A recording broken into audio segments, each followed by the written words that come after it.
Hi నేను Priya welcome to ఏజే news. తెలంగాణలోని అశ్వరావుపేట మండలంలో భారీ వర్షం కురుస్తుంది. ఈ క్రమంలో నారాయణపురం గ్రామంలో పెదవాగు ప్రాజెక్టు కాలువ ఉధృతంగా ప్రవహిస్తుంది.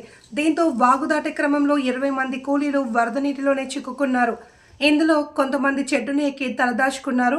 ఈ ఘటనపై దీంతో మంత్రి తుమ్మల నాగేశ్వరరావుకు స్థానికులు సమాచారం అందించారు. వెంటనే ఆయన హెలికాప్టర్లను పంపించారు. ఏలూరు నుండి వచ్చిన హెలికాప్టర్ ద్వారా ఎన్డీఆర్ఎఫ్ సిబ్బంది కూలీలను ఒడ్డుకు తరలించారు.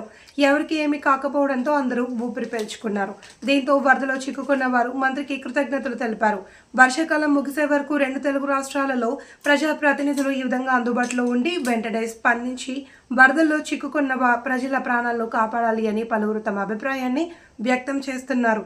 ఇలాంటి మరిన్ని ఇంట్రెస్టింగ్ వార్తల కొరకు మన ఛానల్ని ఇప్పుడే సబ్స్క్రైబ్ చేసుకుని లైక్ చేయండి, షేర్ చేయండి.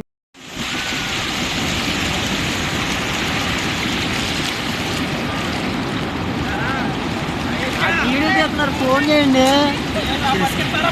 వీడియో తీసి పెట్టమంటున్నారు అందరూ.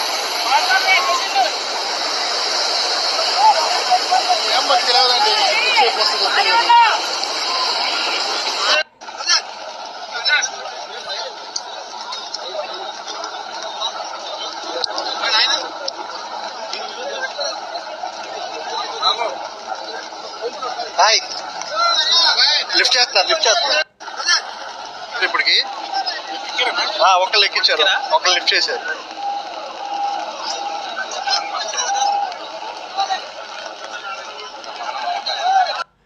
ఒకళ్ళు లిఫ్ట్ చేశారు ఇప్పటికి.